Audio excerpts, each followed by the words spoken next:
de embarcarte en cualquier camino, tienes que hacerte la siguiente pregunta. ¿Tiene corazón este camino?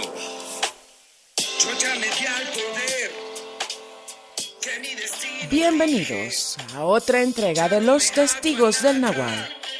Entrevistas a los discípulos de Carlos Castaneda. Tengo pensamientos, porque ya sé quién soy. Viajando por la vida, ya sé a dónde voy.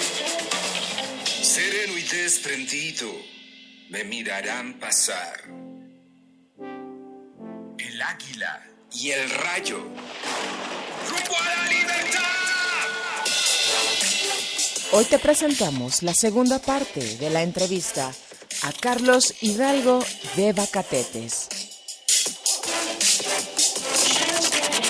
Solo como guerrero puede uno soportar el camino del conocimiento. Un guerrero no puede quejarse o lamentarse por nada. Su vida es un interminable desafío.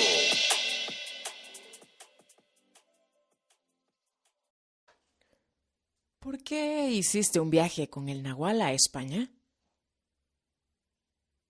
Como antecedente de este viaje, te cuento que ya había ido a España a dar una conferencia en un congreso internacional de cuestiones espirituales. El culpable de esta loca aventura fue Jacobo, que les había contado a los organizadores acerca de mis análisis comparados entre los que eran para mí el máximo santo español y el máximo chamán mexicano, San Juan de la Cruz y Don Juan Matus. Les gustó tanto mi conferencia que al salir del teatro me encontré un buen número de fans que me bombardearon con preguntas. De ahí surgieron algunos apasionados del camino del guerrero, que en adelante yo presumiría como mis discípulos. Aunque me parecían gente valiosa, no obstante lo puse en duda cuando le platiqué al Nahual sobre ellos y se interesó en contactarlos personalmente. Bueno, Nahual, no creo que valgan tanto la pena como para que vayas hasta España a conocerlos. Le dije, preocupado de que mi buena apreciación sobre ellos tuviera que ver más con mi vanidad de sentirme su maestro.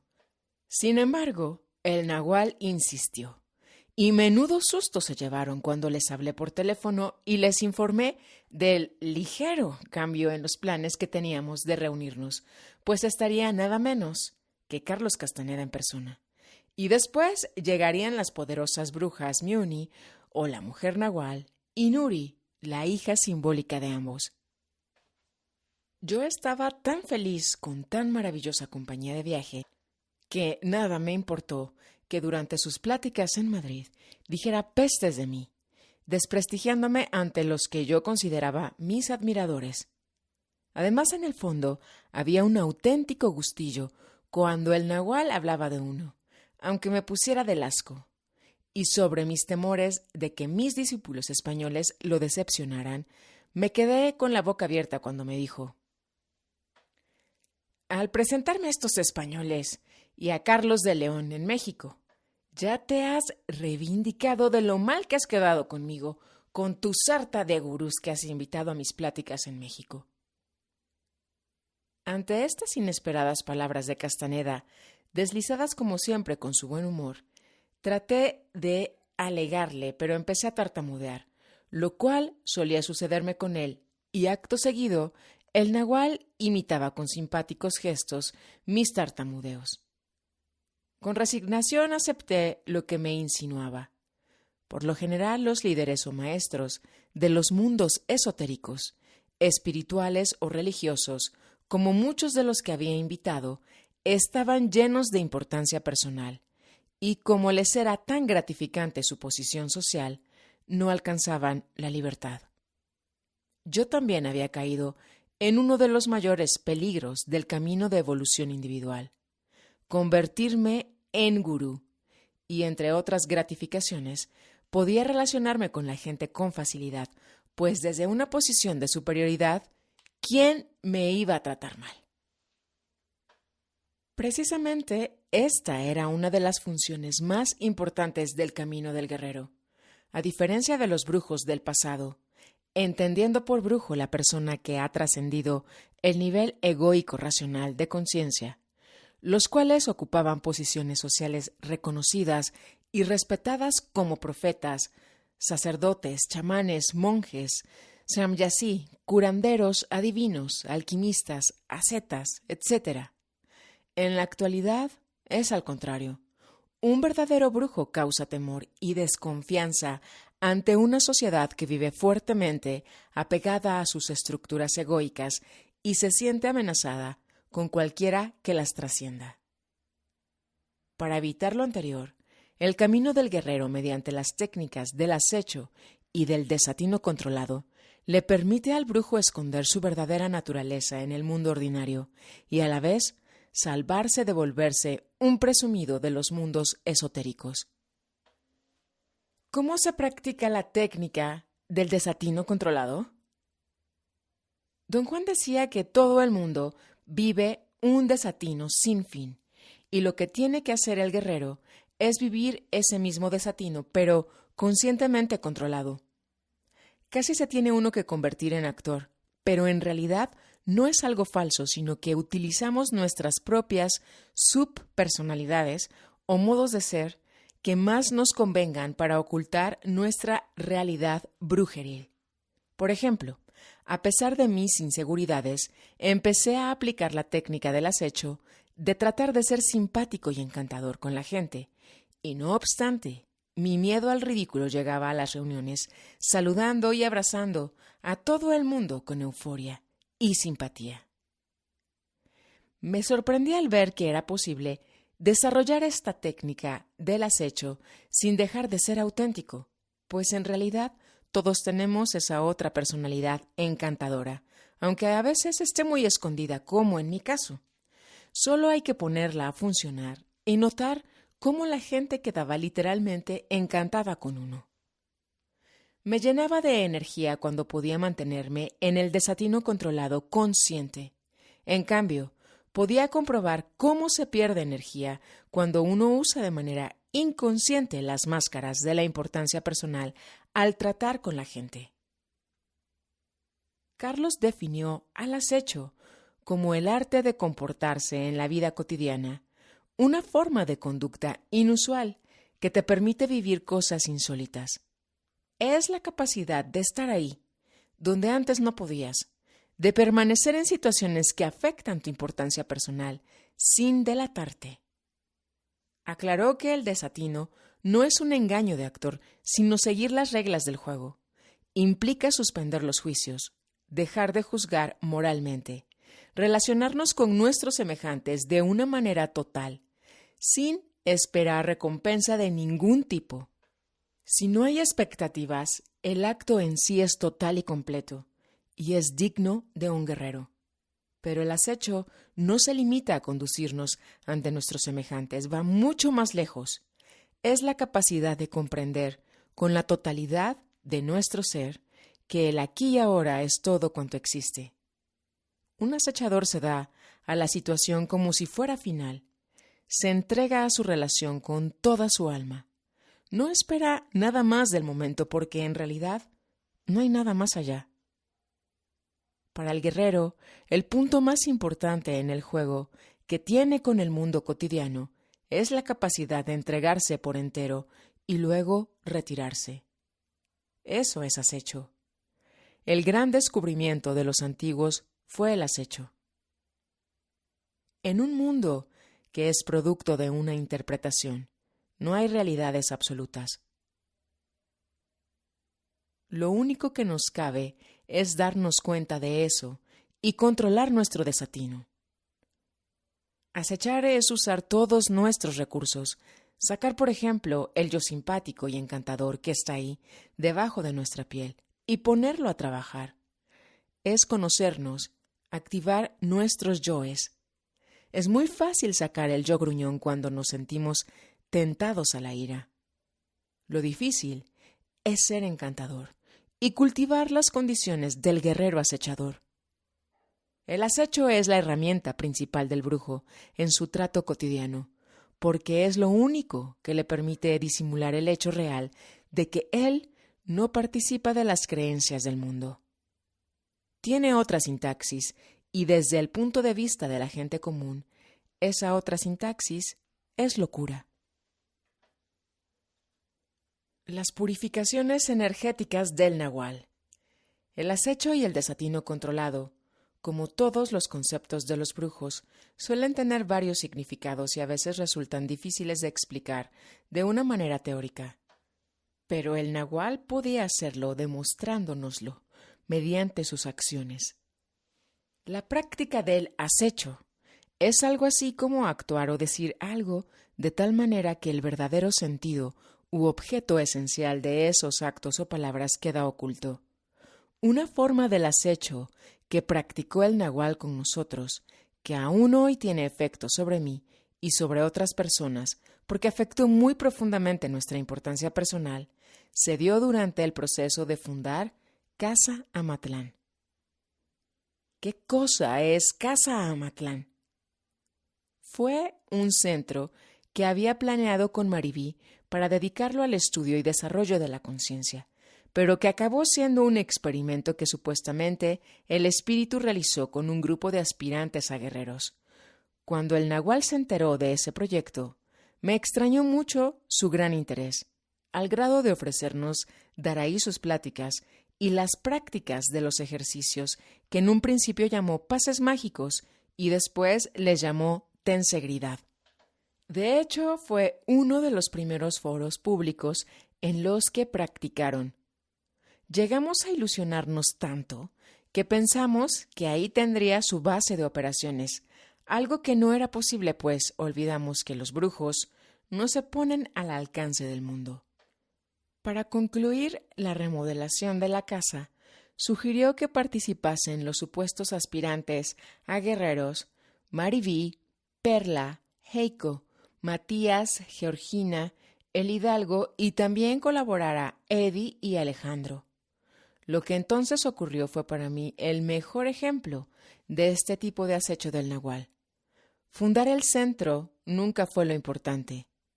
Lo esencial iba a ser el terrible y poderoso proceso de purificación energética que se daría durante la convivencia entre ese grupo, gracias a que habíamos estado expuesto durante buen tiempo a las irradiaciones energéticas del Nahual. En un principio no pudimos comprender la siguiente peladez que Carlos sugería. El lema del centro será: o cagáis o os cagáis, y debéis ponerlo en el ángulo superior izquierdo del papel membretado, dijo con sobrecargada solemnidad. Nos dejó en un estado de inquietud y de risa nerviosa, pero no tardamos mucho en darnos cuenta del sentido de la frase. O practicábamos la recapitulación de nuestras vidas, técnica mediante la cual descubríamos, entre otras cosas, nuestros eventos traumáticos para descargarlos de su energía destructiva, o de no hacerlo, acabaríamos por arrojar esta energía sobre los demás. Nos cagaríamos sobre los otros durante nuestra continua convivencia. Fue así que pronto comenzamos a sacar nuestra caca personal, y no solo eso, nos la arrojamos unos a otros, enfrascados en tremendos pleitos. Todos quedamos sorprendidos de lo irracional de nuestras conductas. Ya no hubo dudas sobre el poderoso efecto purificante de la energía del Nahual.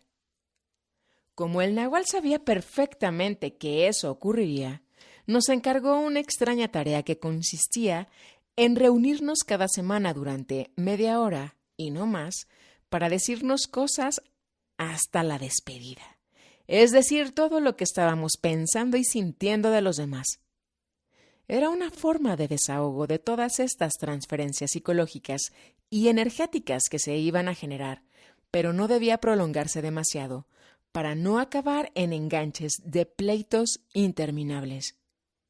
Por desgracia, no cumplimos esta tarea que hubiera podido aminorar los efectos de las irradiaciones nahualescas. La recapitulación.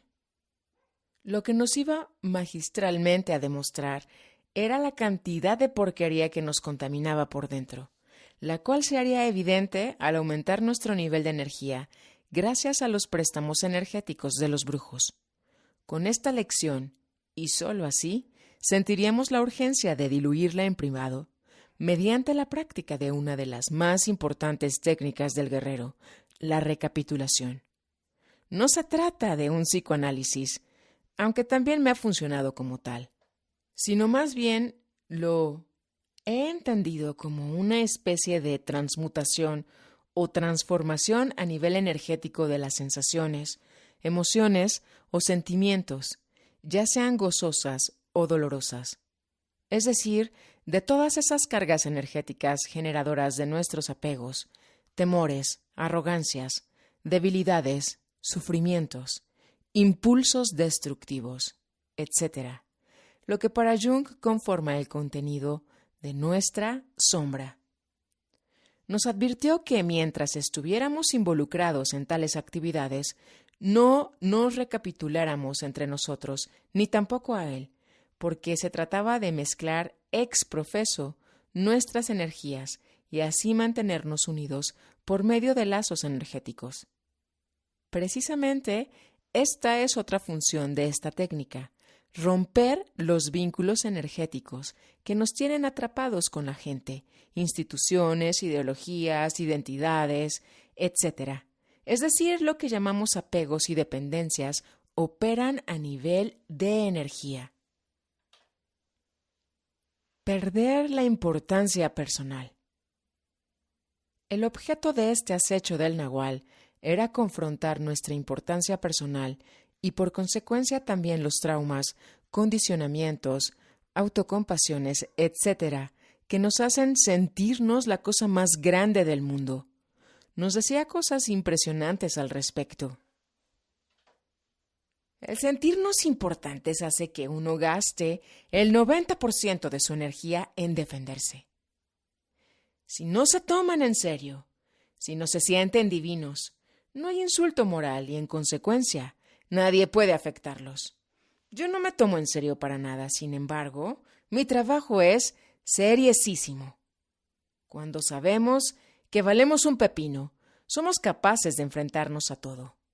Aprendan a caer al suelo, a dejar de sentirse como príncipes, a redimirse ustedes mismos de las sugestiones de su propia mente. Si no me considero un ser extraordinario, estoy salvado. ¿Cómo tomó Carlos los conflictos que surgieron entre ustedes? Aunque parezca increíble, con mucho humor. Él había calculado exactamente nuestras reacciones y me enteré que se reían a carcajadas cuando los brujos platicaban entre sí sobre nuestros agarrones.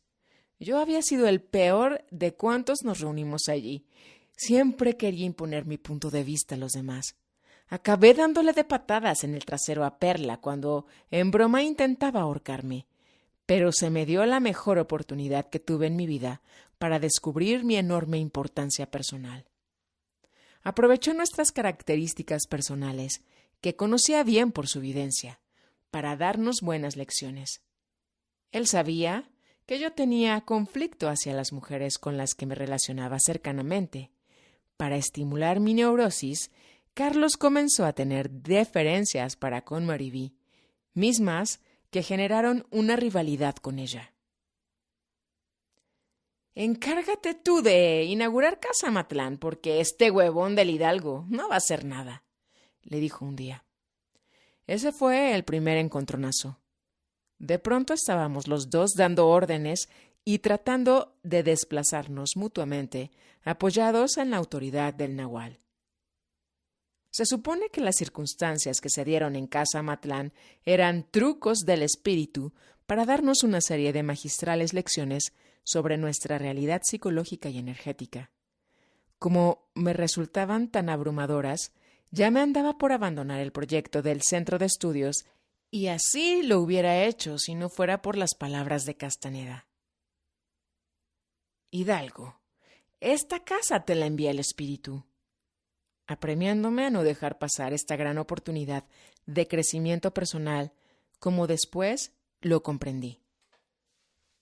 En una ocasión, Jacobo Greenberg me elogiaba por teléfono con el Nahual, por haberles hecho ver la manera magistral en que nos involucra en las estratagemas de sus acechos.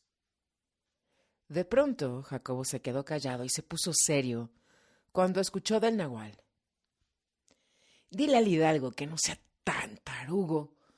¿Cuándo aprenderá que todo eso lo realiza el espíritu? Nos dejó intrigados el hecho de que situaciones tan tremendas, absurdas y hasta simpáticas fueran planeadas por ese poder superior del cual tenemos una imagen tan diferente y seguramente tan limitada. Sería erróneo juzgar tales maniobras o estratagemas con un criterio común y corriente. Él decía que no tenía la capacidad de crear estas situaciones, que sus jugueteos con la atención nos lo ponía delante el espíritu y él mismo disfrutaba y aprendía con todo ello como si fuese un espectador más. Y aquí nuevamente rompía con otro de nuestros paradigmas, que el espíritu se manifestase haciendo semejantes bromas e incluso haciendo trucos, como lo leemos en sus libros. A pesar de nuestra ineficacia a causa de nuestros continuos conflictos, al fin la casa se transformó en un centro de estudios, aunque no de Carlos Castaneda como ingenuamente creíamos. Después me enteré que Carlos me había puesto el sobrenombre de guano, fertilizante que se hace del excremento animal. Al principio lo sentí casi como una ofensa, pero luego entendí que era un auténtico elogio, pues con toda mi caca neurótica que había arrojado durante la remozada de la casa, la había fertilizado para ayudar a que naciera un centro de estudios. Explícanos qué es eso del pinche tirano. En este camino, uno tiene que explorarse y afinarse con verdadera pasión para tener siquiera una oportunidad de llegar al estado de impecabilidad. A fin de conseguir esto, los nahuales tienen muchos métodos y la interacción con un pinche tirano es probablemente el más eficaz. Respondiendo a una pregunta que le hice, Carlos me explicó que la mayoría de nosotros somos tiranos para otros. De alguna manera siempre estamos afectando a alguien con nuestra importancia personal, y mientras más tenemos, más pinches tiranos somos de los demás, querámoslo o no. Por otro lado, nos daba a entender que encontrarnos un buen tirano era un privilegio y casi nos sugería buscar enemigos tenebrosos, dignos adversarios llenos de importancia personal. Este tipo de encuentro, según él, es el que verdaderamente puede darnos la fortaleza y la cordura necesarias para resistir allí donde no hay nada familiar a lo cual aferrarnos, para enfrentarnos a lo desconocido. Nunca hay que menospreciar a un pinche tirano como recurso para nuestro desarrollo. Si no somos capaces de enfrentar al pinche tirano, difícilmente podremos enfrentarnos a algo tan grande como es lo desconocido. Es algo muy difícil de descubrir, pero en realidad, luchar contra el pinche tirano es luchar contra nuestra propia importancia. Si podemos enfrentarnos a nosotros mismos con estrategia de guerreros, entonces descubriremos lo desconocido que nadie quiere conocer, es decir, todo lo que nos resulta desagradable de nosotros y que nunca queremos reconocer. Pero si aprendemos a lidiar con ello, nos proporciona una muy valiosa energía y a la larga la libertad. Tardé mucho en comprender que el verdadero tirano de nuestra vida es el ego, y a ese siempre lo tenemos a la mano. El digno adversario externo del que hablaba don Juan es una metáfora del ego porque uno proyecta todo hacia afuera y es más fácil ver nuestros problemas reflejados en los demás. Así como idealizamos a la gente, exagerando sus buenas cualidades, también alucinamos a quienes nos atacan viendo caricaturas que en realidad son solo reflejos de nuestros traumas. Enfrentar al pinche tirano es un no hacer enorme, puesto que el hacer natural en la etapa egoica de conciencia es huir y defendernos de todo y de todos. En cambio, darle la bienvenida a alguien o algo que nos haga la vida imposible conmueve seriamente los parámetros de la percepción, de modo que uno entra a lo desconocido. Hay que usar al pinche tirano como una oportunidad de mover el punto de encaje a una nueva posición, nos decía Castaneda, refiriéndose al paso hacia un nivel de conciencia superior. Para el guerrero no hay nada bueno o malo en la vida. Todo en realidad es un desafío y enfrenta lo que sea, siempre con una estrategia consciente. Todo pinche tirano nos hace evolucionar. Y como ese es el sentido de la existencia, don Juan alegaba de una manera humorística que el verdadero y máximo tirano es el creador de la existencia. Los demás son pinches o repinches tiranitos.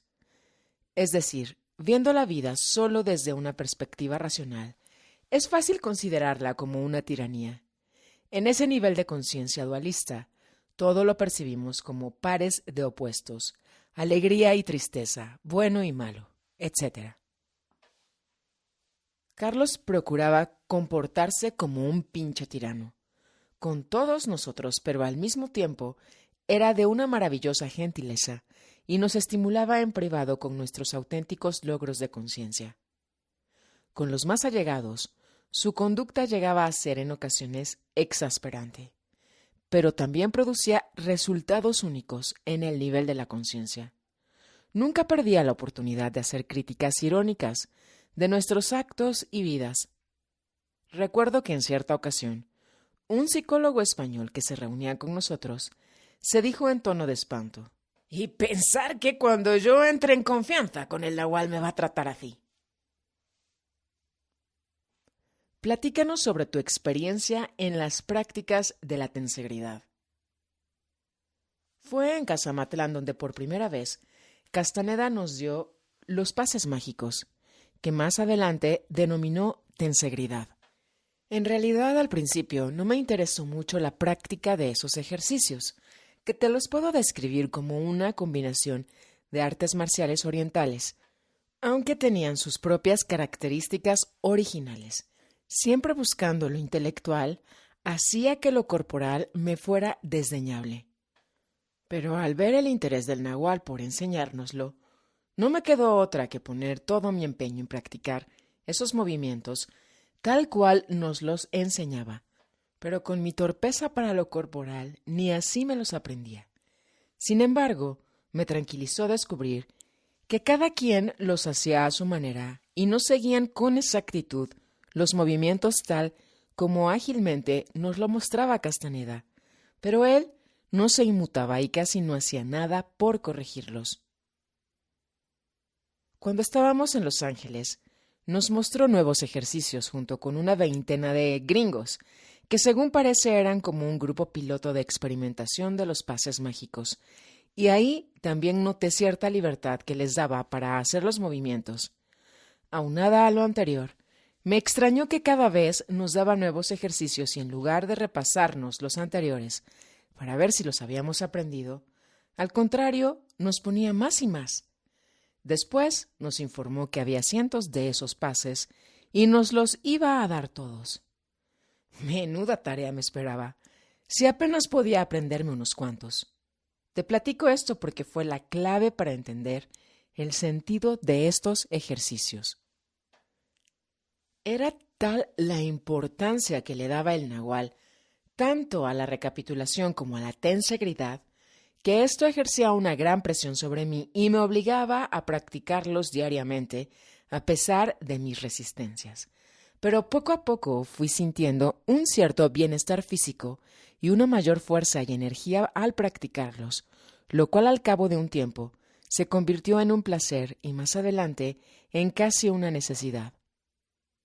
Pero cuando ya se impartió la tensegridad en eventos masivos, mi problema de aprender tal cantidad de nuevos pasos me llevó a una crisis, al grado que dejé de asistir a esos eventos e incluso hasta suspendí por un tiempo su práctica. No recuerdo exactamente cómo ocurrió. De pronto un día me decidí a reiniciar mis prácticas y aunque resulte increíble, como que mi cuerpo por sí solo empezó a moverse y a efectuar imitaciones de esos ejercicios que me había esforzado en aprender. Me dejé llevar por ese impulso corporal y aquello se convirtió en una especie de danza, la cual, para mi gran sorpresa, casi la hacía involuntariamente. La experiencia me metía en un profundo silencio interno y resultaba de lo más placentera.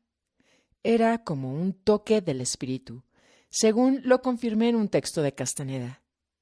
Empecé a repetir la experiencia hasta que un día supe, no sé cómo, que se trataba de mi propia danza de guerrero, y en cierta manera era ejecutada por mi doble o cuerpo energético conjuntamente con mi cuerpo físico, valiéndose de las memorias de lo aprendido, inconscientemente en toda esa cantidad de prácticas de tensegridad. Entonces comprendí el por qué nos saturaban con tantos y tantos ejercicios. La memoria corporal, más que la intelectual, los iba grabando hasta que algún día surgiera la propia expresión individual de la tensegridad, que aún teniendo semejanzas con los demás ejercicios, llegaría a tener su sello particular. Con la práctica de tensegridad, me llegué a admirar de la poca importancia que le daba al cuerpo. Ahora ya puedo entender por qué dice don Juan que el cuerpo es el arma más poderosa del guerrero, y por qué para nuestra evolución personal es indispensable integrarlo a nuestra mente, según lo afirma la psicología transpersonal. Creo que mi danza de tensegridad ha sido fundamental en mi trabajo de desarrollo de la conciencia. La riqueza y expresión de movimientos que se dan gracias a ella me ha permitido cultivar el bienestar y poder energético de mi cuerpo, lo que implica el desarrollo del doble energético, el despertar del fuego interno, la Kundalini, y algo muy necesario para mí, descender de la cabeza a la tierra a través del cuerpo, para así poder contactar con el mundo real. ¿Cuándo empezaste a recibir enseñanza más directa de Castaneda? Fue la época en que me dedicaba a tomar cuantos session, retiros intensivos de meditación zen, hubiera en México, de todas las líneas y maestros. Era un fanático de la meditación. Asimismo, hacía tiempo que había empezado a profundizar en el cristianismo místico, en especial el de San Juan de la Cruz, y acostumbraba a retirarme con frecuencia a monasterios cristianos a practicar la meditación u oración profunda. Incluso llegué a tener buenas experiencias místicas. Había abandonado las lecturas de los libros de Castaneda, que tanto me fascinaban, hasta que un día me habló quien fue su contacto y editor en México, Fausto Rosales, pidiéndome que le consiguiera un buen lugar donde el nahual diera una plática y que invitara a gente interesante. Pues bien, como todo lo que ocurría con relación a los brujos, tuve la gran suerte de que nos prestaran un bello salón colonial recién restaurado, el cual ni siquiera había sido estrenado y estaba ubicado nada menos que atrás de la Catedral Metropolitana, justo en donde antiguamente se encontraba el templo mayor de la Gran Tenochtitlán. Vaya lugar para escuchar la sabiduría heredada de los antiguos mexicanos. En acorde a mi importancia personal, me coloqué en la primera fila justo enfrente del nahual, incluso sentado adelante de Florinda. Pero gracias a esa ubicación, la evidencia de Florinda pudo detectar lo que después me explicaron. Al día siguiente, me habló por teléfono el mismo Carlos Castaneda, por primera vez, y un tanto burlonamente, pero afectuoso, me dijo: «Oye, tocayo, ¿qué loqueras has estado haciendo? Pero con tus meditaciones o lo que sea, has ahorrado mucha energía. Ven a verme al Hotel Camino Real para que platiquemos».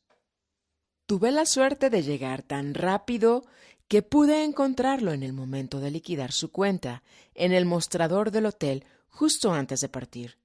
Me dijo que se le había presentado una urgencia y tenía que adelantar su partida. Como ya no esperaba verme, nuestro encuentro en el mostrador lo consideró como una buena señal. A partir de ese momento, comenzaron las maravillosas conversaciones telefónicas desde Los Ángeles. La meditación te engarza a ti mismo, me dijo en una de ellas.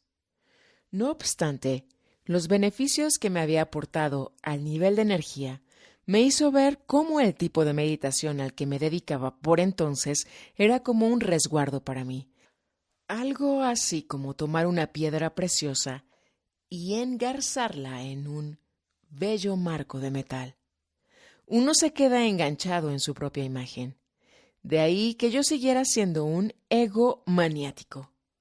Con el tiempo comprendí que mover el punto de encaje o el punto luminoso donde encaja la percepción, como así le llaman al paso a otro estado superior de conciencia, tal como ocurre en la meditación, se puede realizar de una manera continuada con la práctica de los índices o técnicas de los brujos y con menor peligro de caer en la importancia personal. Además, aunque en la meditación se alcancen niveles elevados de conciencia, al terminar de meditar se vuelve al estado ordinario de conciencia, que en su lenguaje es volver a la posición fija del punto de encaje, al lugar de la razón. Yo había estudiado en la psicología transpersonal que el sentido de la evolución individual consiste en trascender el nivel de conciencia egoico-mental para alcanzar otros niveles superiores de conciencia. Con los no haceres de los brujos, este objetivo se va logrando de una manera tenue pero continuada, hasta que llegue el momento en el que el punto de encaje se fije en una nueva posición, o sea, en otro nivel de conciencia. Como en todas las tradiciones, en el cristianismo o en el zen, existen técnicas para tratar de mantenerse continuamente en otros estados de conciencia, hasta que ese estado se convierta en nivel de conciencia y se mantenga de manera permanente. Pero ya en la vida cotidiana, la práctica de las técnicas del mantra o koan o la oración continua y otras se me olvidaba continuamente o no me resultaban tan entretenidas como las técnicas de Don Juan. Lo que me pareció tan interesante del sistema de Don Juan era su pragmatismo. Nos daba chamba para todo momento, puesto que para el guerrero cualquier circunstancia de la vida significaba una batalla de vida o muerte, lo cual te obliga a estar en continua práctica, en estado de alerta o acecho. Si juegas a estar en plena batalla, no puedes andar distraído con tus preocupaciones y diálogos internos. Te pueden matar. Actuar como un guerrero era suspender mi manera habitual de conducta, la cual operaba casi automática y semiconsciente. Alguien me dio este ejemplo. Así como los pilotos aviadores, cuando ya se sienten seguros, prenden el automático y ya no tienen que estar muy conscientes de cómo vuela el avión. Así lo hacemos nosotros con nuestra vida. Prendemos el automático y dejamos de estar y actuar plenamente conscientes. ¿Podrías platicar algo sobre tus experiencias místicas? Tal como te conté, me había olvidado casi por completo de Don Juan, al meterme de lleno al zen y al misticismo cristiano. Pues bien, un día empecé a experimentar lo que se denomina una presencia mística, una muy hermosa vivencia de alguien o algo del más allá que te acompaña, te guía y te transmite su pensamiento a través de ideas que le llegan a uno a la mente. Pensé que era Cristo o el mismo Dios Padre que me hablaba, y así pasé muchos meses en un estado de bienaventuranza, olvidándome de todos los problemas del mundo, y ya estaba decidido a volverme monje contemplativo, cuando ocurrió algo sorprendente. En aquellos días de alienación mística, justo cuando para mí era casi un sacrilegio acordarme de mis buenos tiempos de iniciación a la brujería, esa especie de voz, que suponía era de la divinidad, me dijo algo así como: «Esto que escuchas es la voz del espíritu». Quedé verdaderamente chocado. ¿Acaso no era el mismo término que utilizaba don Juan? Me pregunté. Pues bien, casi me desmayo cuando días después yo experimentaba una especie de contemplación mística y esa misma voz me dijo: esto es lo equivalente al ver de don Juan. Siguió haciéndome comparaciones con el conocimiento de los brujos hasta que un día me reveló lo inesperado. Soy tu aliado. Al escuchar esto, sentí una mezcla de conflicto, de asombro y luego de satisfacción. Comprendí entonces lo que significaba tener un aliado como protector o guía, según don Juan, una entidad del otro mundo que te va a acompañar en el difícil momento del camino, cuando ya se van perdiendo los resguardos del mundo cotidiano. De inmediato busqué el libro de Viaje a Ixtlán y en su último capítulo leí: todo cuanto amamos, odiamos o deseamos, va quedando atrás. Tu aliado te llevará a ti solo a mundos desconocidos. Él cambiará tu idea o visión del mundo, y cuando cambia, el mundo mismo cambia. Ya tenía el privilegio de contar con un aliado, y fuera Dios Padre o un espíritu cualquiera, yo sentía el profundo amor de su compañía que me hizo pasar los meses, quizás, más hermosos de mi vida. ¿Cómo se te presentó el aliado del otro mundo? Había terminado hacía tiempo con mi novia, una poderosa bruja que me tenía tan hechizado que estuve a punto de irme a vivir con ella en Tepoztlán, tener nuestros hijitos y convertirnos en famosos líderes espirituales en ese pueblo mágico, recibiendo a numerosos fans en nuestro centro de estudios esotéricos.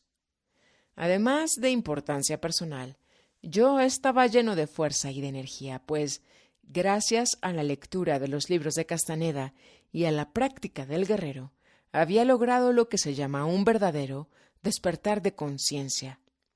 Pero con esta hermosa bruja no alcancé a pasar una de las grandes pruebas del guerrero: enfrentar al digno adversario, tal como le ocurrió a Castaneda con otras brujas, pues la convivencia con ella casi me mata, literalmente. Fue así que un día, tendido en un sillón, sintiéndome mal física y psíquicamente, no me quedó otra, ante lo que yo sentía como fracaso de mi ser guerrero, que volver a mi religión y ponerme a rezarle a Dios para pedirle urgentemente su ayuda. Entonces, por increíble que parezca, de pronto tuve esa gran experiencia de sentir enfrente a mí una presencia mística. Decidí irme a pasar largas temporadas a un monasterio benedictino en la ciudad de Cuernavaca, solo acompañado de mi aliado, viviendo en un estado de gozo, a tal grado que no me importó para nada cuando un día me hablaron por teléfono al monasterio de urgencia para informarme la pérdida casi total de mi dinero a causa del crack que hubo en la Bolsa de Valores de México. Tampoco me había importado dejar la confortable casa de mis padres, donde vivía como príncipe, para encerrarme en un pequeño cuartucho vejestorio de un monasterio. No volver a ver a mis amigos para platicar interminables rollos espirituales, tomando un sabroso cafecito. Olvidarme de todos mis proyectos para salvar el mundo, etc. Estaba tan feliz que decidí meterme al aspirantado para convertirme en monje. Pero un día, mientras practicaba mis contemplaciones en compañía de mi aliado, de pronto sentí que éste se transformaba como en una pequeña nube y en un instante penetraba en mi cuerpo por la coronilla de la cabeza. Experimenté todo tipo de sensaciones. Gran tristeza porque supe, no sé cómo, que ya no volvería a ver a mi amado aliado, pero también un profundo gozo al comprender que mi aliado habita dentro de mí, o acaso soy yo mismo en un nivel más profundo. Lo más extraño fue llegar a sentir una gran responsabilidad por lo que significaba e implicaba para mi vida el haber experimentado todo lo anterior. ¿Cómo consideró el Nahual tus experiencias místicas? Aprendí con el Nahual que nuestra propensión a escudarnos de lo desconocido a través de lo conocido, incluso lo hacemos con la religión, es para así poner un cerco a lo desconocido, trascendente, e impedir que su profundidad nos abrume. Esto no significa que Carlos negara la veracidad de las experiencias de los místicos cristianos, a quienes consideraba brujos portentosos. Él solo observaba hasta qué punto esas experiencias están mezcladas con la historia personal e influencia cultural de quien las tiene. Según las visiones de los brujos, las experiencias de los místicos se deben a que algunos de ellos logran ver el molde humano, un haz de energía que pertenece exclusivamente al hombre. Él lo definió como una fuerza que constriñe a la biología y de la cual sale el hombre, algo maravilloso de ver. Y cuando un místico tiene esa visión, cuando se pone en consenso con el molde, alineando lo que ellos llaman las emanaciones del águila, mismas que nos hacen ser hombres, entonces cree ver a Dios. El molde del hombre es todo lo que somos, pero hay infinitamente más. Y un día me confesó por teléfono desde Los Ángeles cómo él había tenido esa visión.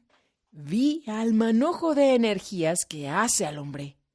Vi al hombre en toda su plenitud, al Dios hombre. Sentía una compasión y piedad infinitas. Pienso que el molde del hombre es como una especie de ADN cósmico, pero a nivel energético. Es el arquetipo que da origen y que moldea nuestra existencia. Todos podemos verlo, pero nos es imposible verlo con entera objetividad. Para un cristiano, el molde del hombre es Dios Padre. Cada uno de nosotros lo verá según su religión, sexo e historia personal. Entonces, no hay que tomar nuestras particulares visiones del molde como algo absoluto, según me decía el Nahual. El hombre puede llegar a percibir cosas inconcebibles. Hay que llegar al final del camino, a lo inaudito, y no entretenerse en visiones de la percepción histórica. Los brujos proponen ir más allá de la experiencia mística individual, más allá de los condicionamientos que hemos recibido desde la infancia. Nos proponen ver directamente al intento, al espíritu, al infinito. Algo que suena increíble, pero no obstante, está al alcance de un guerrero impecable.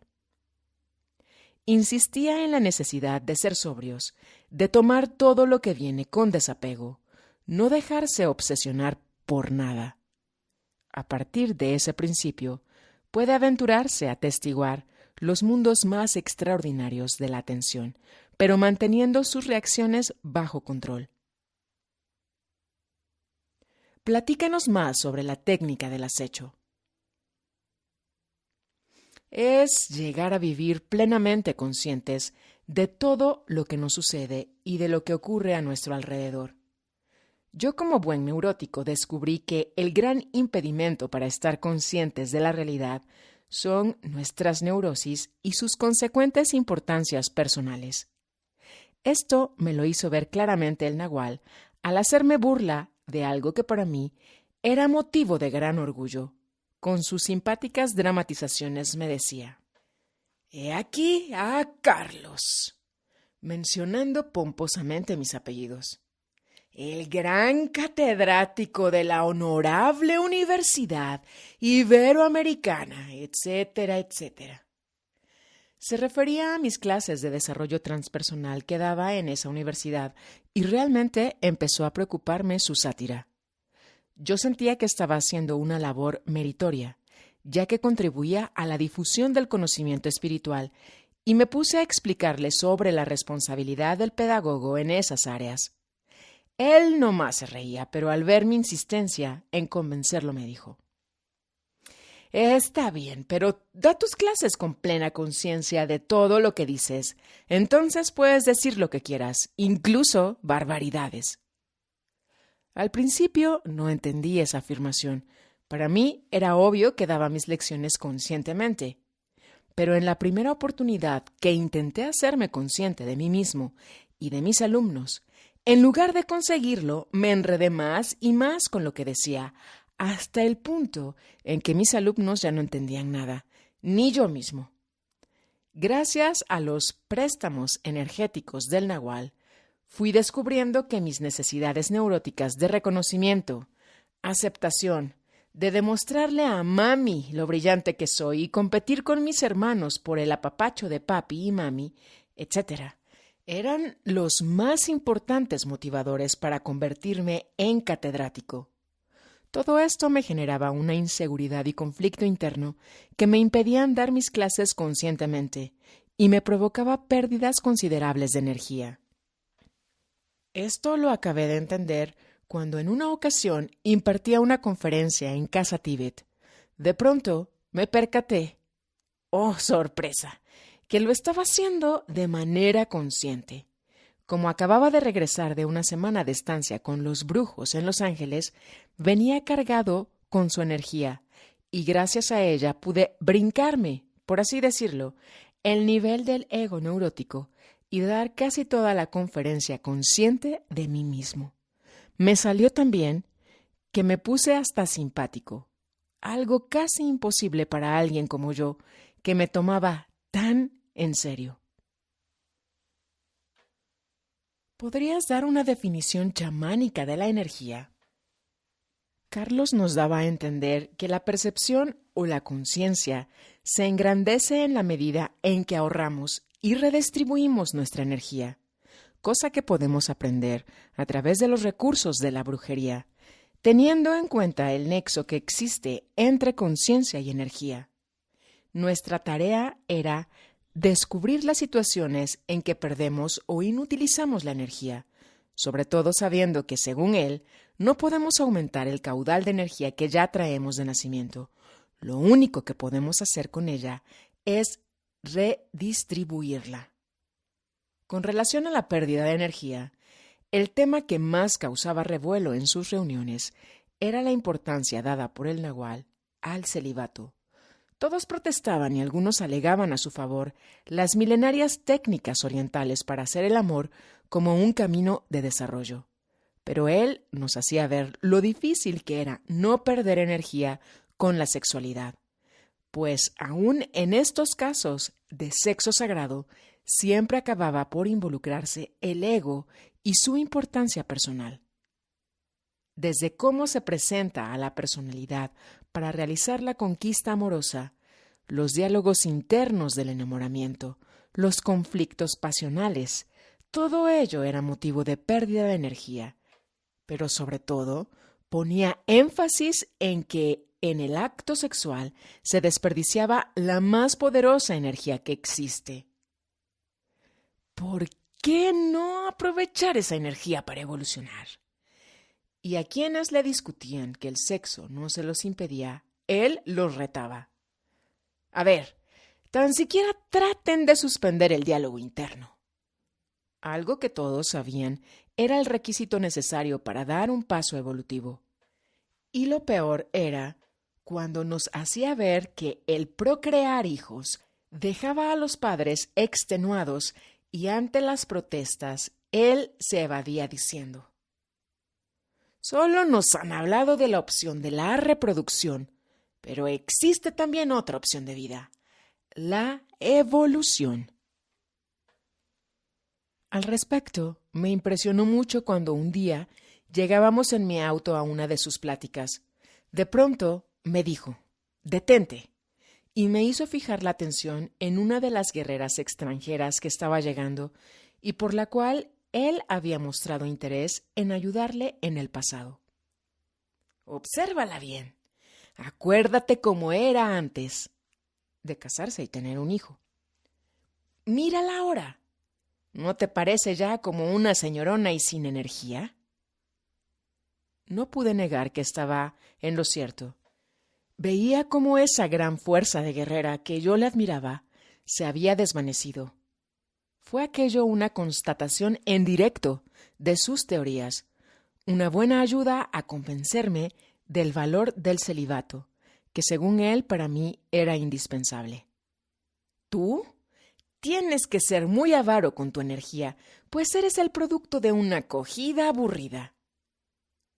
Algo que no me era tan ofensivo, pues lo entendía como una expresión metafórica del mundo burgués en el cual nací, donde se vive tan bien, resguardado de la muerte, del cambio, del infinito, de lo desconocido, etc., que el gran precio a pagar es el aburrimiento.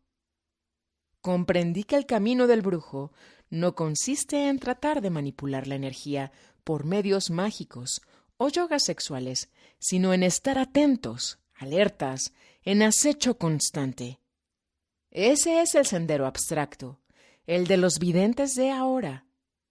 No tenemos que hacer cosas fantásticas para conseguir resultados milagrosos. Es cuestión de atención y de ser impecable. La conducta impecable es la que ahorra energía. Nos insistía mucho el nahual. Y su concepto de impecabilidad está íntimamente relacionado con la importancia personal. Me di cuenta que al manipular la vida en función de mi ego personal, buscando mi propio beneficio, dejaba de ser impecable y notaba pérdidas de energía. ¿Qué relación existe entre el águila y la recapitulación? Su concepto del águila lo he entendido como el alma o la conciencia colectiva del planeta. Lo que Greenberg llamaba el hipercampo y Taylor de Chardin la noósfera.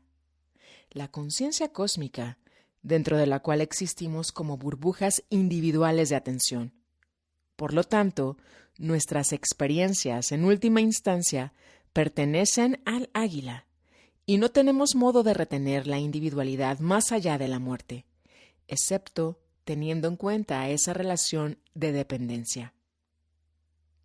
Afirmó que el águila se nutre de vivencias y experiencias, y nuestra disyuntiva como seres conscientes es morir para devolverle todo lo que fuimos.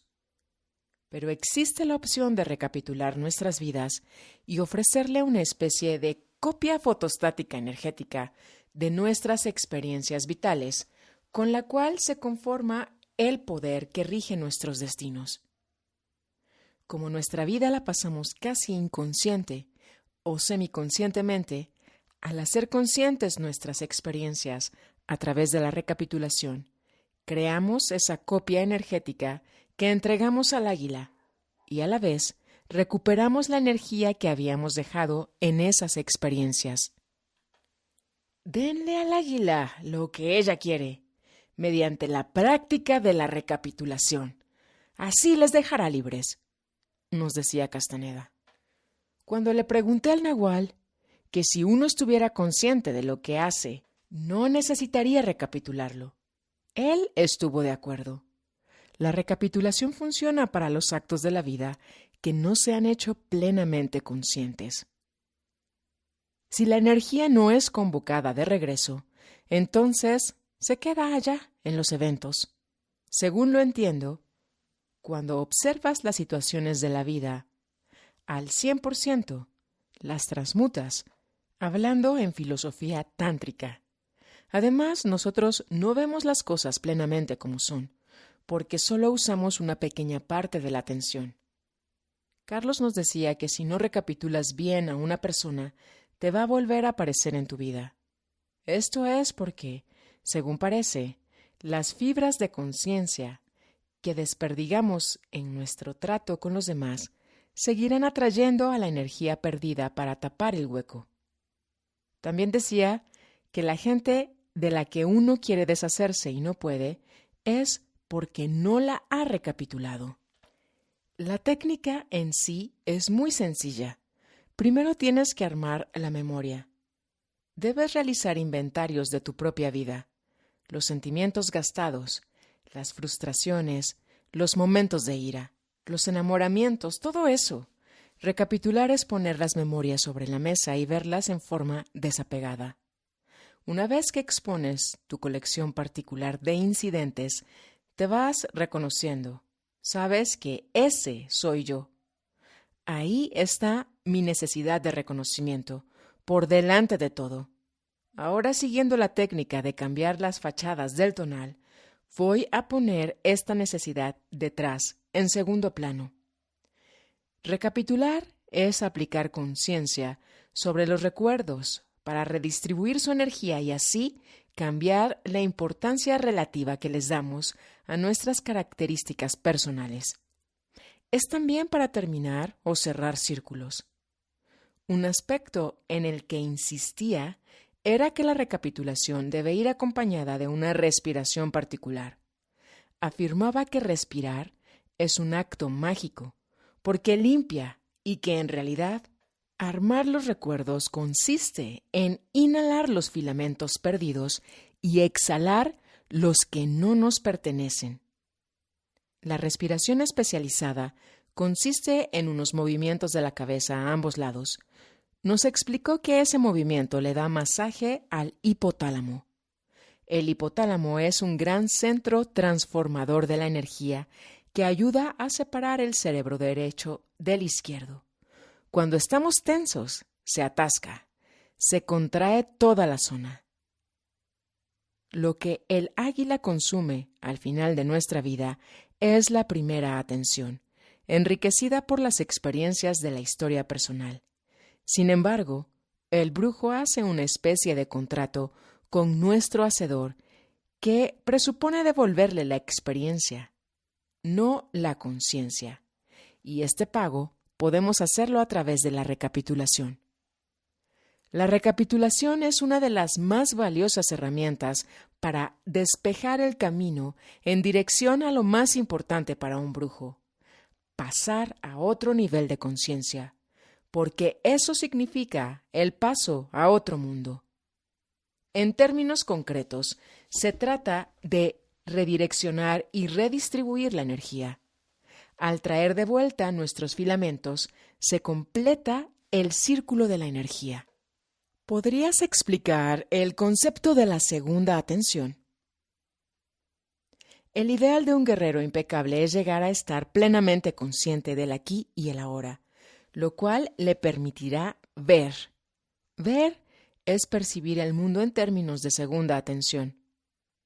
Toda forma de atención tiene la misma base, darse cuenta de las cosas que pasan, pero podemos atender de maneras muy distintas.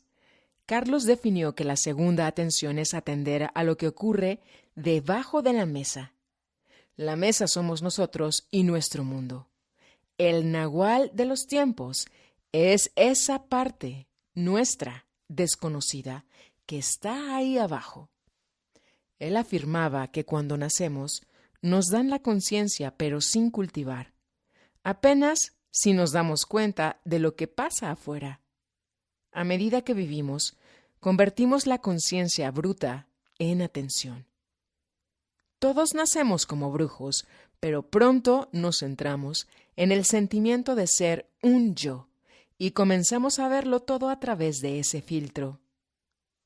Al reforzar, con el tiempo, este modo de percibir, nos convertimos en seres cotidianos y nos quedamos fijos en lo que los brujos llaman la primera atención. Por otra parte, el cultivo de la atención con técnicas de brujería nos lleva de regreso a lo que éramos. La transforma en segunda atención, un sentimiento en que uno ya no es uno, sino una expansión, algo mucho más amplio y menos dependiente del cuerpo físico. ¿Qué es el punto de encaje? Es el lugar donde la conciencia en abstracto se transforma en un acto concreto de percepción. Percibimos una realidad o un mundo según fijemos nuestra atención en una posición dada. El punto de encaje es una luminosidad más intensa que el resto de nuestro capullo luminoso.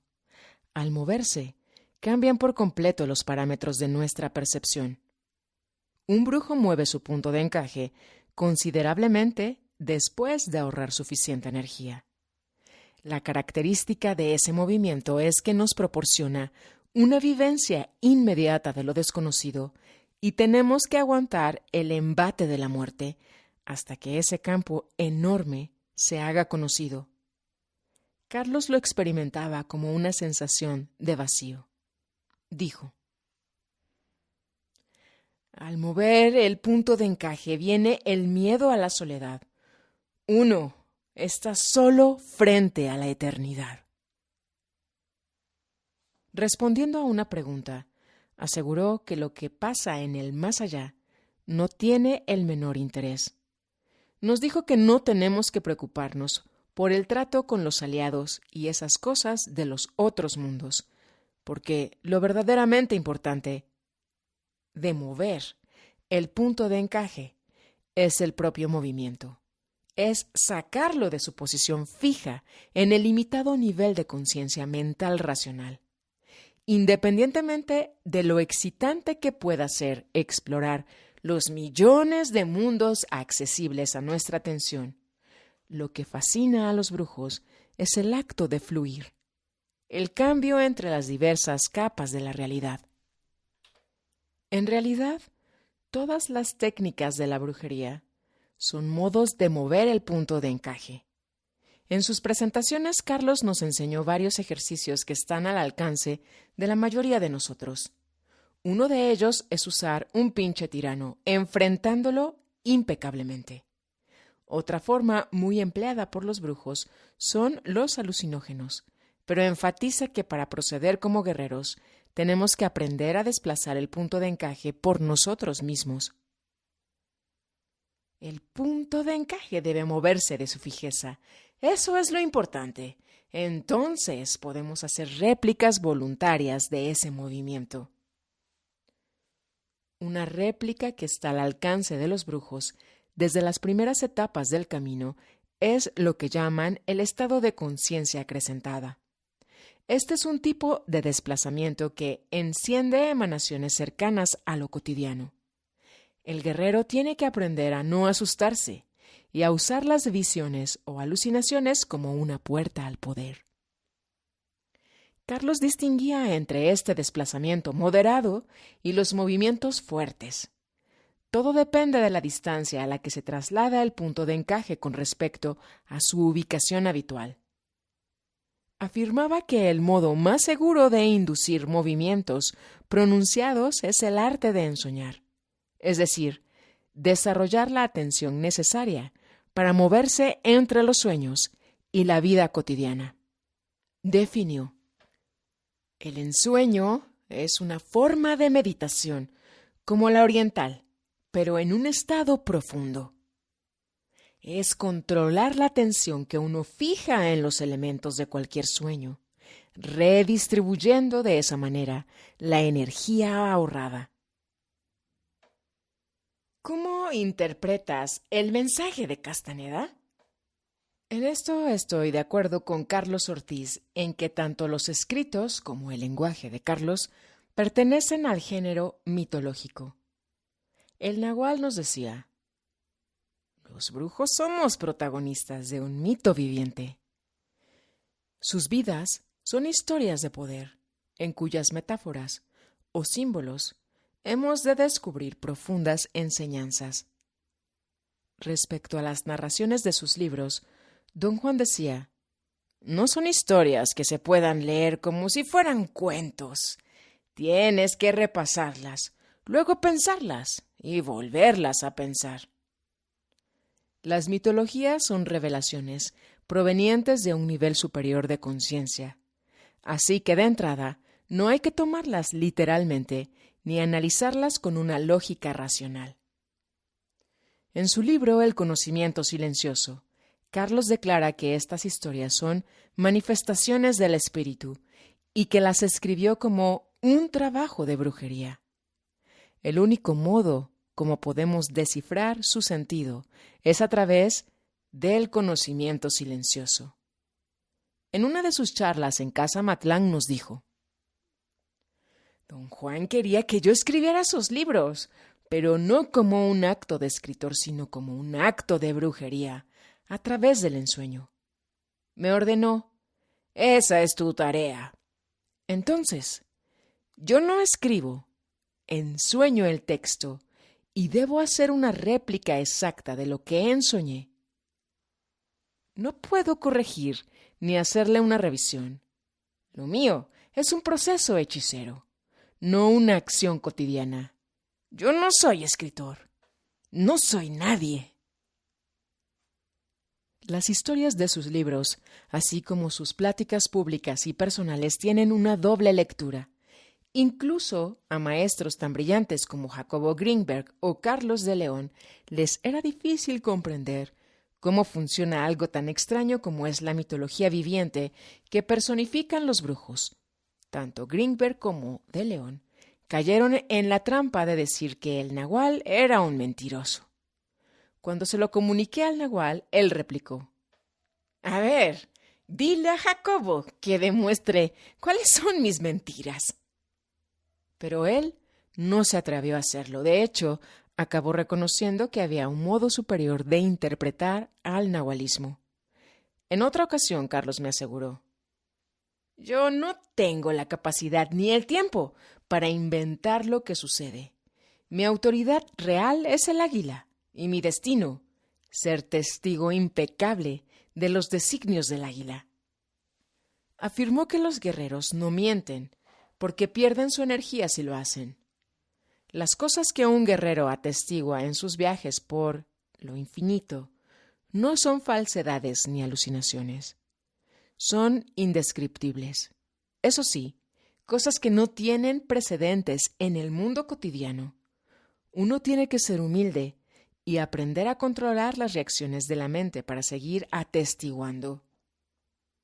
El problema es que esas historias no son ni verdades ni mentiras en el sentido habitual del lenguaje.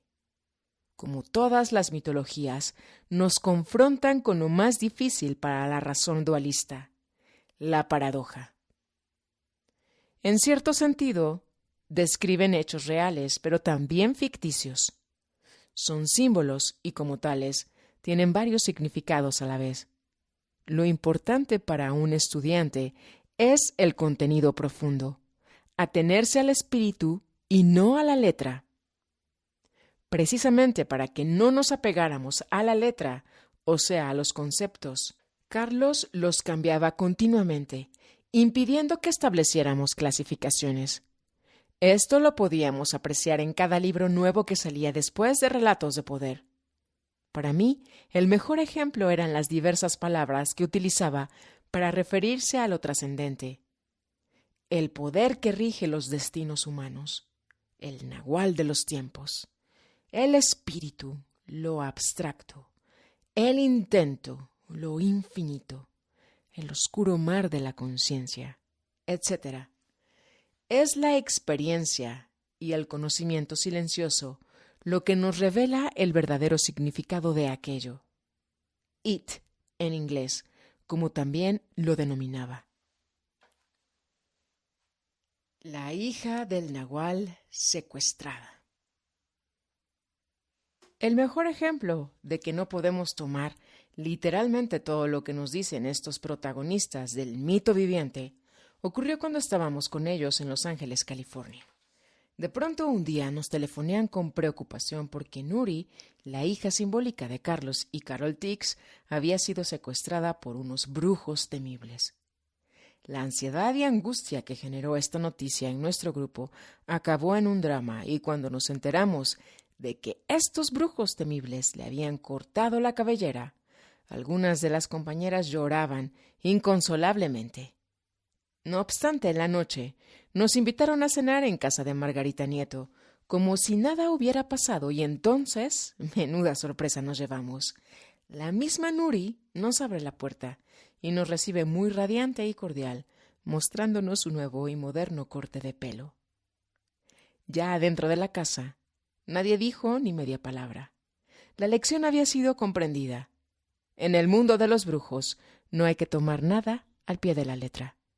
Fue tal el impacto que recibimos al ver a Nuri como si nada y tan encantadora como siempre, que ya nadie olvidaría lo que es un mito viviente. Esa era la lección de una típica historia de brujería, y por supuesto no fue mentira.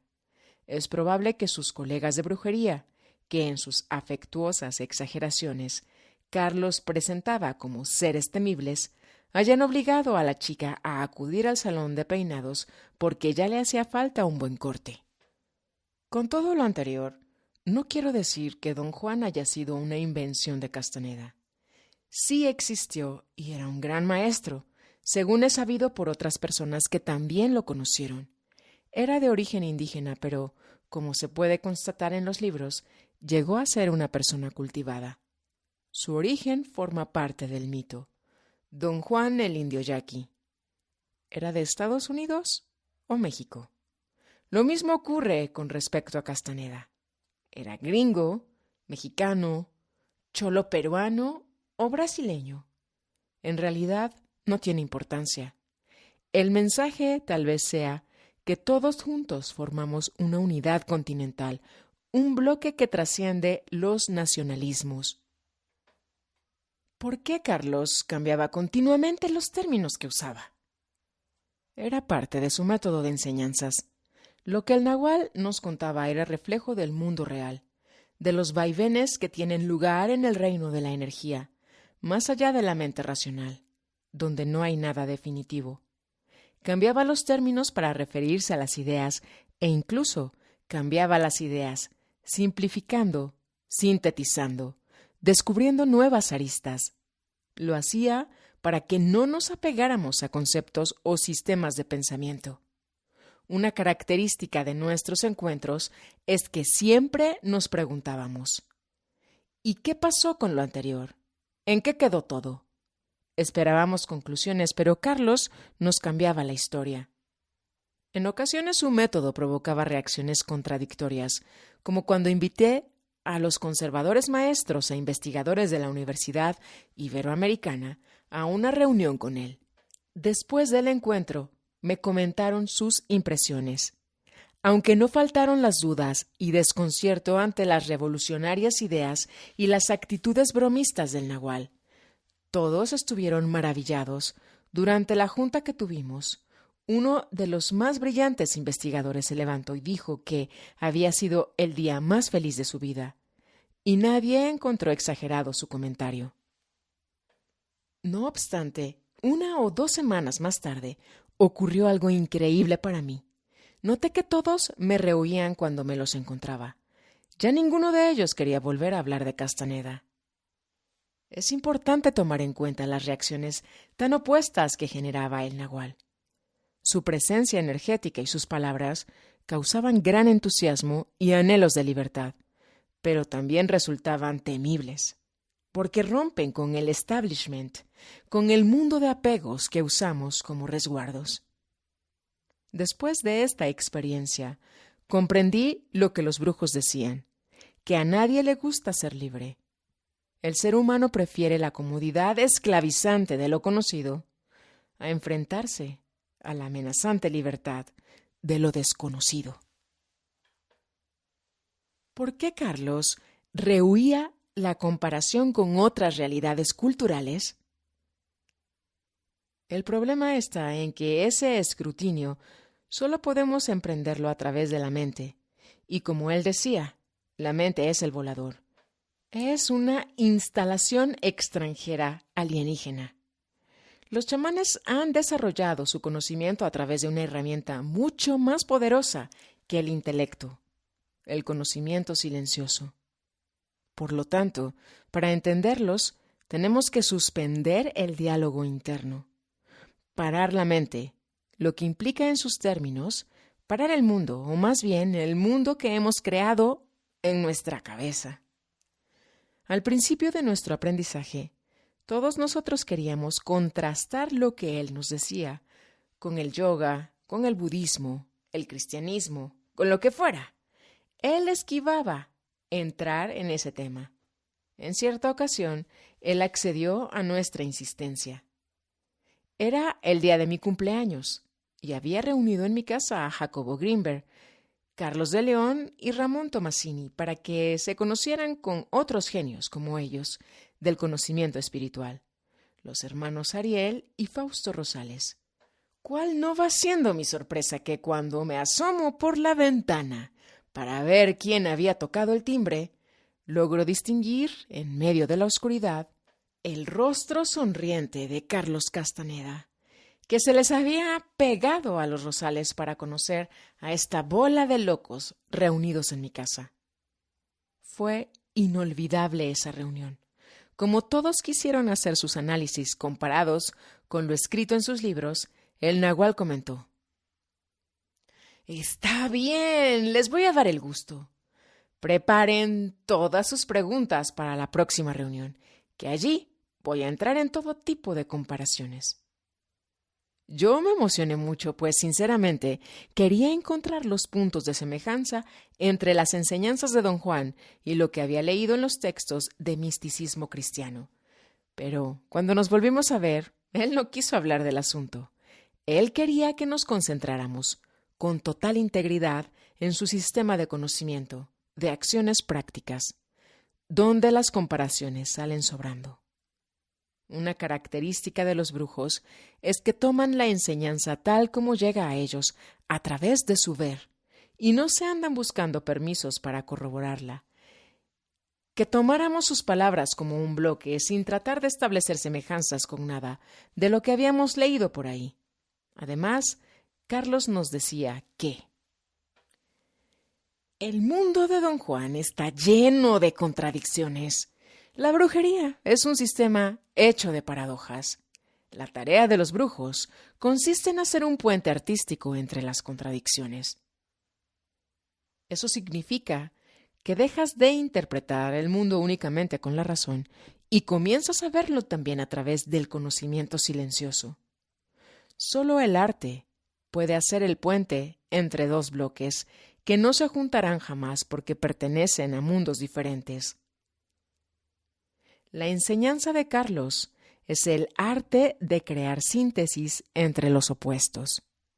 Él decía que la brujería es una abstracción, porque no se apoya en la razón ni en ninguna otra forma limitada de ver el mundo. El artista puede unir, en su espíritu, cosas que al hombre de ciencias le parecen contradictorias. Y por eso crea, modifica el mundo. Lo mismo hace un brujo. La verdadera solución a las contradicciones del camino del brujo es la práctica. Entre mis notas tengo una donde Carlos afirmó: la brujería es un sistema de acciones prácticas, corroborado empíricamente.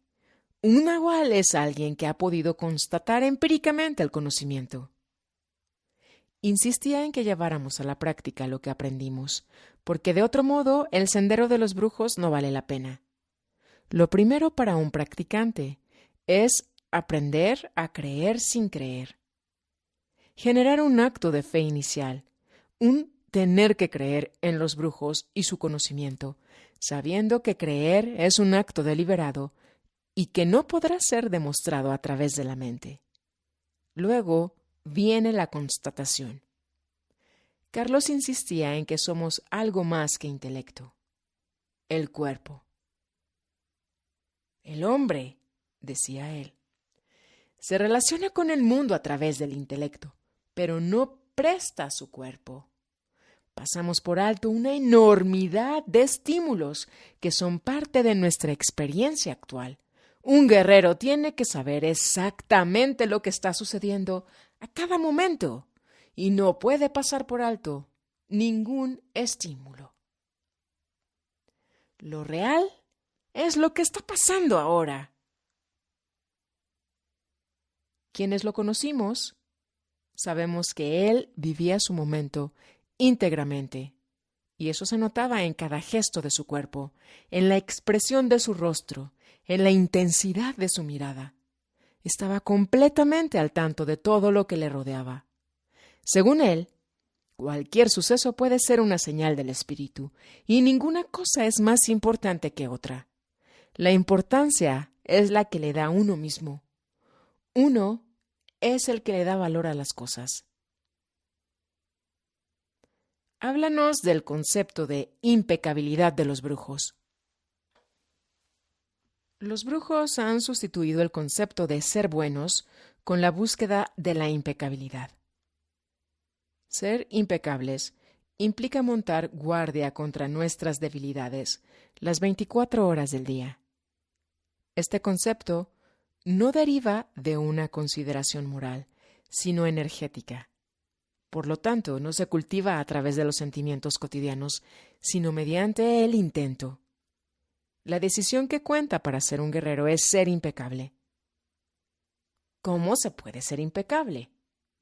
En palabras de Carlos, deshaciéndonos de la importancia personal, misma que nos obliga a consumir casi toda nuestra energía en la defensa del ego, en lugar de dedicarnos a lo abstracto.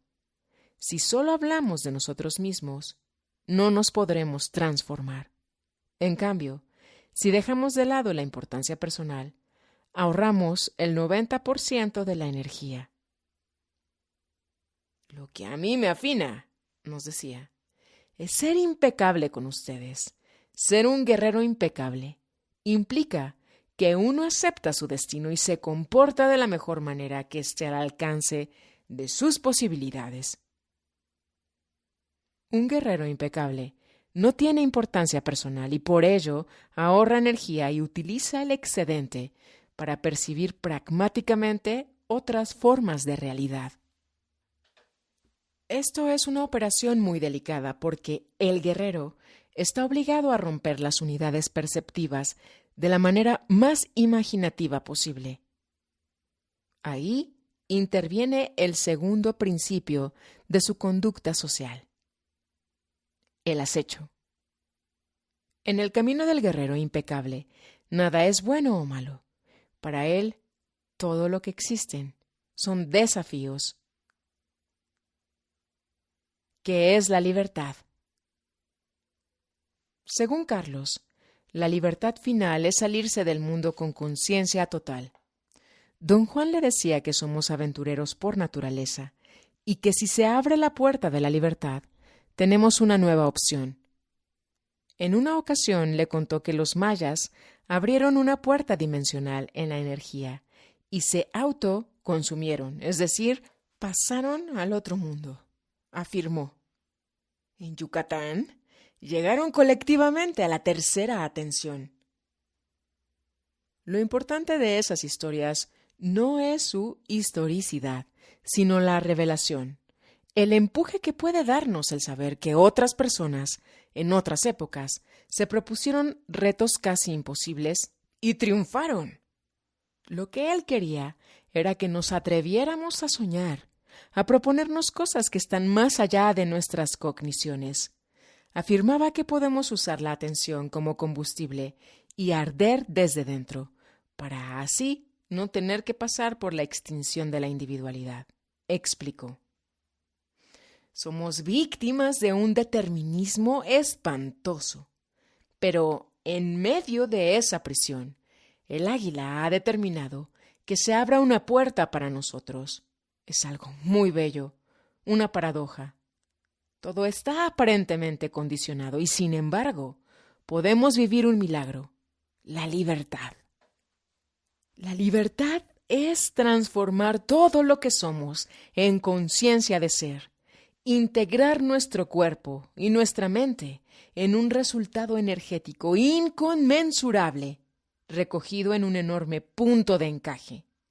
Para ser libres, tenemos que renunciar a los trofeos del mundo, morir en lo que somos ahora y renacer en todo lo que podemos ser. Solo cuando uno encara la muerte total, alcanza la libertad total. ¿Cuándo fue la última vez que te encontraste con Castaneda? Estoy convencido que Carlos iba cortando a sus seguidores en el momento preciso en que estuviésemos suficientemente fuertes para ya romper con la dependencia natural que se generaba con él. Para efectos psicológicos se valía de pretextos, por lo general bastante simples, y nos los decía a través de terceros, y de pronto, sin previo aviso, dejaba de buscarnos. En mi caso, te platicaré cuál fue ese pretexto. Unas semanas antes de que viniera a México y ya no me invitara a participar en sus reuniones, Yo había iniciado un curso sobre sus libros. Por circunstancias ajenas a mi voluntad, me vi obligado a aceptar un pago por las clases, algo que no me gustaba y lo hacía por primera vez. Carlos tomó ese cobro como excusa de acecho para exiliarme. Afirmó que yo estaba lucrando con el conocimiento y la experiencia que los brujos me estaban ofreciendo. Me enteré de su acusación por otros del grupo y de inmediato la tomé como una injusticia, pero después comprendí su acecho simbólico. En realidad, yo sí había estado lucrando, no en metálico, sino en importancia personal. En todos esos años, desde que conocí al Nahual, había impartido diversos cursos sobre sus enseñanzas y ya me sentía un maestro consumado. Así hizo con casi todos los que le seguíamos. En cierto momento, cuando él, o el espíritu, lo creía conveniente, nos suspendía de su contacto personal y esgrimía en contra nuestro algún argumento que a manera de chisme infantil se los decía a los otros del grupo. Los pretextos que usó para algo que resultó tan impactante para nosotros, como fue la separación de los seres más sublimes que habíamos conocido, eran en casi todos los casos fútiles y a veces realmente risibles. Acusaba a la persona de estar chismeando en contra de ellos o que les hizo tranza con algún dinero, etc. Detrás de todo esto había una maniobra de brujería, un acecho. Es otro ejemplo de su lenguaje simbólico de doble lectura. Fue una maniobra tan costosa en sentido emocional para varios que aún no superan el impacto de tal rompimiento, pero que nos ha permitido descubrir algo que de otro modo nos hubiera sido muy difícil notar: la impresionante dependencia que generaban él y sus brujas. Esta dependencia era algo positivo en las primeras etapas del camino, pero pronto se convertía en un impedimento. El Nahual sabía que tarde o temprano tendríamos que separarnos de su abrumadora influencia, a menos que nuestro intento, es decir, nuestro camino de desarrollo, coincidiera plenamente con el de él y su grupo. Obviamente ese no era mi caso, ni el de los demás rechazados. El único de nuestro grupo que fue invitado al Olimpo nahualesco fue un alemán llamado Heiko, cuyo intento inflexible lo trajo a México en busca del Nahual y para ello esperó años antes de conocerlo. No estoy seguro si con esta separación en realidad Carlos me dio de baja o si por el contrario me dio de alta, induciéndome a avanzar a una etapa más elevada del sendero del conocimiento. Yo creo que fue esto último y gracias a ello obtuve algo de máxima importancia para mí. Aprendí a volar por mí mismo. Antes de embarcarte en cualquier camino, tienes que hacerte la siguiente pregunta. ¿Tiene corazón este camino? Yo ya me di al poder. Gracias, caminante, por tu sintonía. Emitiendo juntos energía fina. Nada que defender. Fechando martes 16 de abril del año 2024. Porque ya sé quién soy. Viajando por la vida. Ya sé a dónde. 20 horas de la noche. Sereno y desprendido. Me mirarán pasar. El águila y el rayo. ¡Rumbo a la libertad! Desde el eje neovolcánico Cholula-Puebla, México. Hasta un nuevo encuentro, caminantes. Solo como guerrero puede uno soportar el camino del conocimiento. Un guerrero no puede quejarse o lamentarse por nada. Su vida es un interminable desafío.